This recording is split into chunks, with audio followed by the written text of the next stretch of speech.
Very good morning to all of you. We just welcome to online classes which are provided by the Maharana Pratap Senior Secondary School. So first of all हम लोग जो है वहाँ अपना recording of transactions के अंदर second, ठीक है ना, रिकॉर्डिंग ऑफ ट्रांजैक्शन सेकंड जो है अपना चैप्टर, उसके अंदर हम लोग बात कर रहे हैं कि जो कैश बुक है उसको कैसे प्रिपेयर करते हैं, ठीक है ना, जिसमें कि हम लोगों ने अपनी जो सिंपल कैश बुक है उसको देखा था, ठीक है ना। अब यहाँ पे हम एक काम करते हैं, 2 कॉलम कैश बुक के बारे में थोड़ा सा देख लेते हैं, ठीक है ना। तो थोड़ा सा साइकोलॉजिकली आपको वो हेल्प करेगा, ठीक है ना। देखिए 2 column cash book, 2 column cash book, ठीक है ना, बात समझ में आई, ठीक है ना। 2 कॉलम कैश बुक और 3 कॉलम कैश बुक में कोई मेजर डिफरेंस नहीं है। वहाँ पे एक कॉलम एक्स्ट्रा होता है जो डिस्काउंट है, और यहाँ पे एक कॉलम कम है जिसमें डिस्काउंट नहीं है। बाकी कैश और बैंक जो ये 2 कॉलम है वो 2 कॉलम कैश बुक के अंदर भी अवेलेबल है और 3 कॉलम कैश बुक के अंदर भी अवेलेबल है, ठीक है ना। तो आप थोड़ा सा इसको समझेंगे तो वो थोड़ा सा सही रहेगा, क्योंकि बहुत सारे कॉलम एक साथ बनाने में थोड़ा सा बच्चों को घबराहट होती है, समझ में आया कि नहीं। तो बिल्कुल सिंपल वे में समझना है। अब यहाँ पे कुछ एक दो इम्पोर्टेंट चीज़ लिखवा रहा हूँ जिसको आपको थोड़ा सा ध्यान रखना है, स्पेशल नोट्स है, ठीक है ना, थोड़ा सा ध्यान रखना है इसको, ठीक है ना। इसको अपनी मेमोरी के हार्ड डिस्क में इसको फिट कर देना है, समझ में आया कि नहीं। चलिए, तो कौन सी इंपॉर्टेंट चीज़ है वो, तो देखिए सबसे पहली बात कि जब हम 2 कॉलम कैश बुक बनाएंगे, when we prepare 2 column cash book, which type of things we will remember in our mind, ठीक है ना। तो कौन कौन सी चीज़ें हम याद रखेंगे, ठीक है ना, समझना है इसको। अगर बिल्कुल सिंपल लॉजिक है, if cash withdraw, if cash withdraw और डिपॉजिटेड, ठीक है ना। अगर डिपॉजिट करो तो भी, विड्रॉ करो तो भी, कहां से, इफ कैश विड्रॉ और deposited from bank,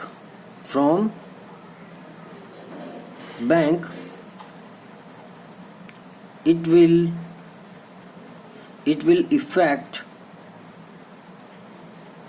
will effect on both sides, so it will be show in the form of Contra, got it. और कॉन्ट्रा को हम शॉर्ट में सी करके लिखेंगे, इसको डिनोट कैसे करेंगे, सी से, ठीक है ना। इफ कैश विड्रॉ और deposited from bank, it will effect on both side, ठीक है ना, बोथ साइड, ठीक है ना, बोथ साइड, डन। दोनों साइड मतलब receipt as well as payment, दोनों साइड ये इफेक्ट करेगा, ठीक है ना। ये बात आपको ध्यान रखनी है। अगर मैं बैंक में कैश डिपॉजिट करूं या बैंक से विड्रॉ करूं, ठीक है ना, तो वो कॉन्ट्रा एंट्री कहलाएगी। ये बात आपको अच्छे तरीके से दिमाग में बिठा लेनी है, ठीक है ना। अब सुनना इधर, दूसरी बात, चेक रिसीव, किसी पार्टी से आपको चेक रिसीव हुआ, ठीक है ना, चेक रिसीव। अब चेक जो रिसीव होता है, जैसे कि फॉर एग्जांपल मैं किसी को अगर 10,000 का माल बेचूं, ठीक है ना, बात समझ में आई। अगर आपने 10,000 का गुड्स सेल किया तो सामने वाला बंदा जो है वो आपको चेक से पेमेंट कर रहा है, मैं इसकी बात कर रहा हूँ, समझ में आ कि नहीं।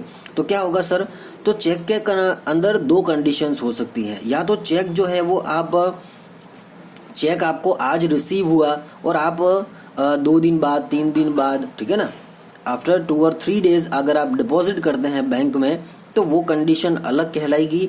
और अगर आप चेक सेम डे डिपॉजिट करते हैं तो वो चीज अलग कहलाएगी, वो कंडीशन अलग होगी। बात समझ में आई, ठीक है ना। तो चेक जो है उसके केस में कितनी कंडीशंस बन रही है सर, या तो चेक आज रिसीव हुआ और आज ही बैंक में डिपॉजिट कर दिया, चेक आज मिला पर मैं किसी काम में बिजी हूँ जिसकी वजह से मैं आज बैंक में नहीं जा सकता हूँ, और 2 दिन बाद जैसे ही मैं फ्री हूँ मान लो, ठीक है ना, तो 2 दिन बाद मैं चेक को डिपॉजिट करने गया बैंक में। तो सर ये 2 कंडीशंस हो सकती हैं, बात समझ में आया कि नहीं। तो सर चेक रिसीव जो है उसके अंदर चेक रिसीव जो है उसके अंदर दोनों कंडीशंस कौन कौन सी है, तो if deposited into bank on same day.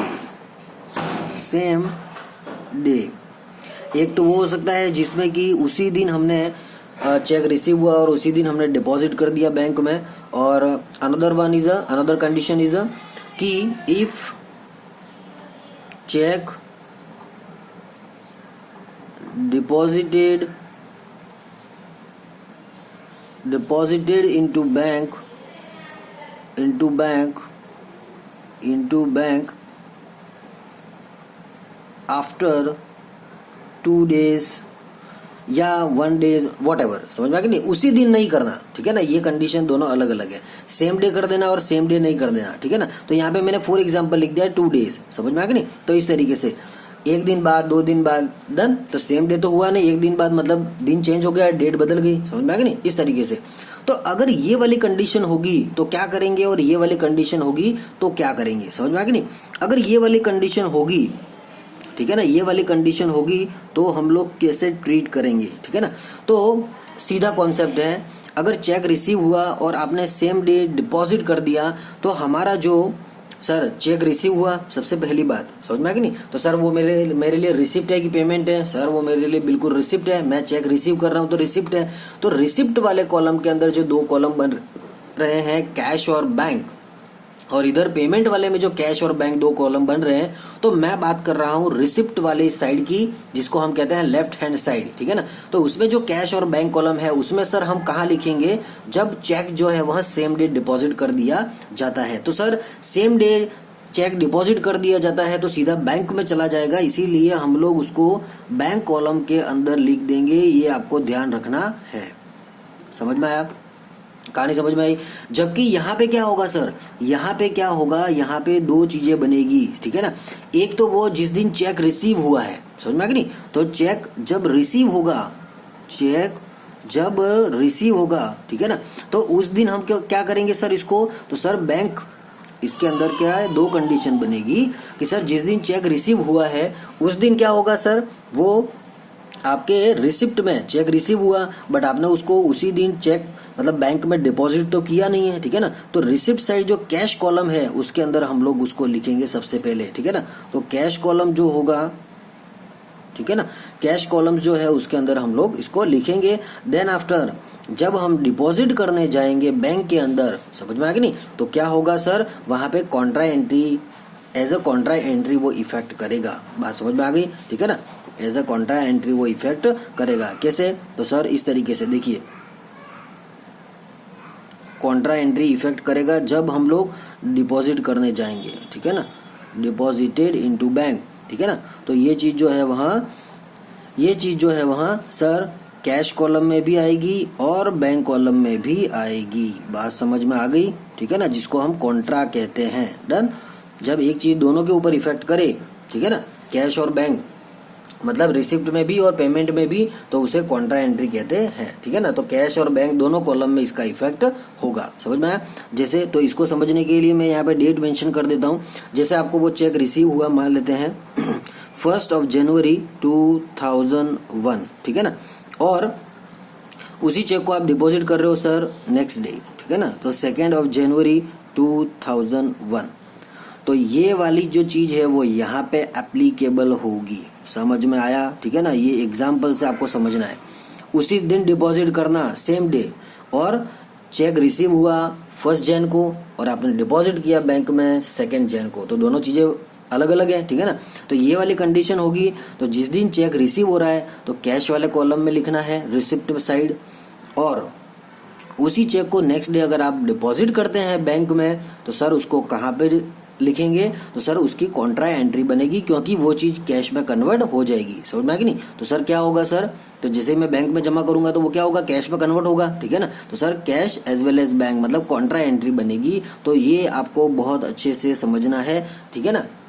तो ये आपको बहुत अच्छे से समझ में आया होगा, ठीक है ना। तो अभी मैं नेक्स्ट वीडियो जो बना रहा हूँ उसके अंदर आपको प्रैक्टिकली क्वेश्चन करवा रहा हूँ कि 2 कॉलम कैश बुक कैसे प्रिपेयर करते हैं, ठीक है ना। तो आपको ये चीज जो है वो ध्यान रखनी है कि अगर बैंक से कैश विड्रॉ किया या डिपॉजिट किया तो हम लोग जो है वो क्या करेंगे सर, कॉन्ट्रा एंट्री बनेगी इसके लिए, ठीक है ना।